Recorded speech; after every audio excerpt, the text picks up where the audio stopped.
Myself, Dr. Upendra Nagaich. I'm currently the CEO for SPER Market Research, which is basically a market research and market intelligence company.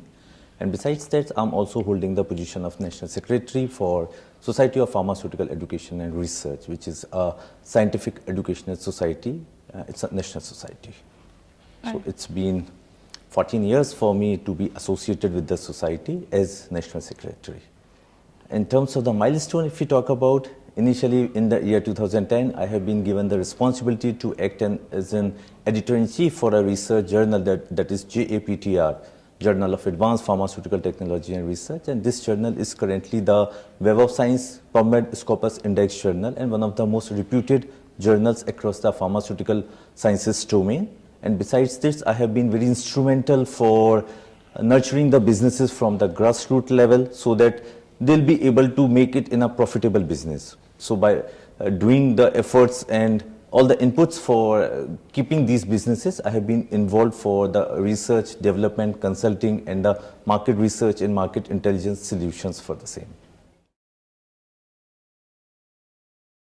As in the inaugural session as well, being the convener when I have given my talk, so I also reiterated about the outcomes of the event. So this is one of the kind of a unique event where we have accumulated the pharma, healthcare and technology under the one segment of a conference. So my level of expectations are very high because this is one of the innovative idea, that is one point.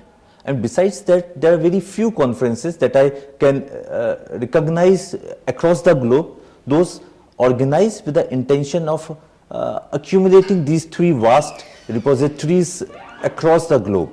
So pharma, healthcare and technology is very important for all the domain, and we anticipate from this particular conference that whatever the speakers they are going to give their thought processes, the innovative ideas, they need to be executed in a way that the audience who will be going to attend this particular event or those who have been already witnessed the event, they'll be able to make certain outcome in terms of process development, getting some thought processes, maybe in terms of innovation, for getting some thought processes for their own entrepreneurship journey as well.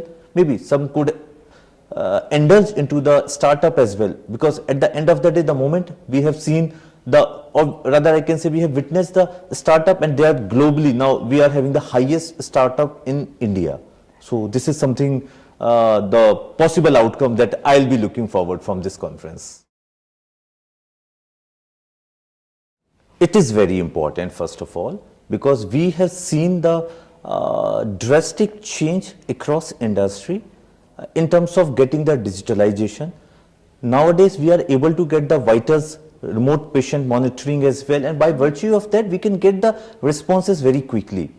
Patients are also able to get the support, then some sort of advice from very senior physicians. Might be they are not available in person for them due to the location issues, due to some other constraint or challenges that might be the end patient would came across. So with the digitalization, nobody has noticed or imagined that now we will be able to get the doctor's consultation over the virtual meetings as well. So nowadays, there are few players, those are already working into the industry for getting the things into very digital medium. Repeatedly we are using these technologies and it has emerged as a boon for the industry. So if you ask in a very simple language, digitalization has proven as one of the milestones for the industry to achieve the goals of social well-being. I guess the 2 pointers cannot be clubbed together. Okay. Pandemic was entirely a different story altogether. It has changed the world like anything. And that was the first case where people have witnessed that there is a need of the digitalization in a greatest way. Initially also we started working for the digitalization, getting something into the online mode as well. Now the patient record has also been kept into the digitalization processes so that it is very easy to get the information on fingertips. But at the same time, it also came with a threat for the data security. Everything is now digitalization and everything is available over the cloud as well. So that security need to be changed, and during the COVID pandemic, we have witnessed that a drastic change in the perception of end user. Initially, people are not much aware and not very convincing to get into the digital mode for the healthcare access. But I can say maybe due to one or the other aspect what the pandemic has showed us, we have to move, and it is a welcome move for n number of people. Those are looking for getting the treatment, some sort of advice, suggestions, prescription, something like that for their well-being. So yes, digitalization is a greatest tool, and COVID has impacted in a greater way, in a positive way.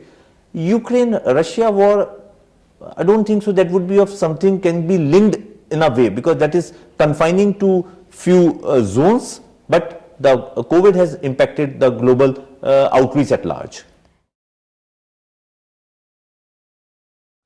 We have been the leaders for the generics across the globe, and we are still one of the leading player, a country in the generics of pharmaceutical industry. So we are the leading player for the same.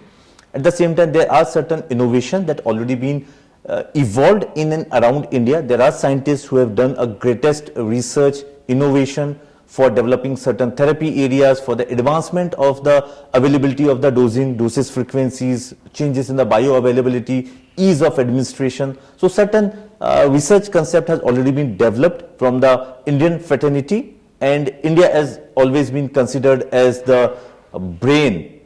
A good brain can be from India, and yes, we have seen from the multiple global MNCs as well, and there are CEOs are working as a top positions in these countries. So yes, India is becoming a biggest player for the pharmaceutical research and industry at large. If we talk about the future per se, pharma industry is always on a high priority, because it is something we cannot ignore.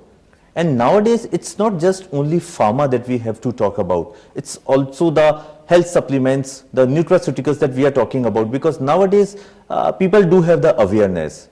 Once they do have the awareness, they are more aware about their health, to maintain their health. So for that purpose, in addition to the pharmaceutical product that basically we take at the time when we are in a diseased condition.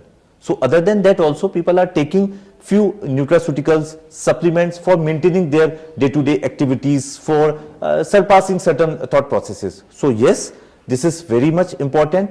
Talking about the challenges, so we, some research also it has been done from SPER market research as well for the rising middle income people across India. So we understand, we realized and analyzed that digitalization, remote patient monitoring, remote sensing, capturing of the vitals through the remote locations is a greatest tool. But still, due to the bandwidth issues, electricity issues, awareness, techno-friendly, tech-savvy, so these are the different challenges that what I believe, and our research team must have published the information regarding this, that these are the few challenges, because everyone, if you see the tier 3 or tier 4 cities, people are not much aware of the technologies, and they are not much friendly with the technologies. So we have to keep the momentum in a way that everyone should be aware of these technologies. Then only we will be able to make the difference, and these technologies would be having some valid applications for them. I always believe innovation would be very much required, but the utilization of certain innovations are compulsory, are must. So we have to work in a way how these innovations can be fulfilled, outreach to the end person who might be looking for certain solutions at large in their life. So challenges are many, but yes, India is working under the dynamic leadership of Honorable Prime Minister Mr. Modi. So we are sure that we will be able to achieve the milestone and set the goals in the near future as well.